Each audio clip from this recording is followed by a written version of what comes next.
Kevin Underwood owns this farm right here, and he says most years his corn was at least knee-high by the 4th of July, but this year most of his plants are only about as high as my ankle. Kevin Underwood says his crops thrived the last few years. Frequently it'll be 7-8 feet tall, so it'd be about the top of my hand.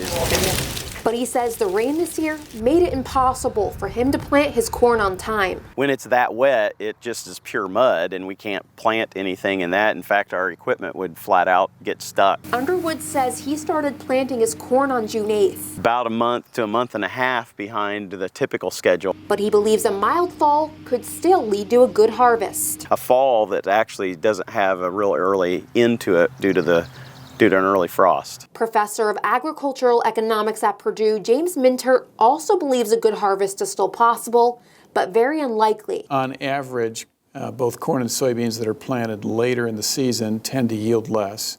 Mintert says concerns with low yields have already caused prices to increase. The prices for both corn and soybeans are higher than they were back in May, for example. Mintert says this will most likely affect livestock producers who use corn to feed their animals.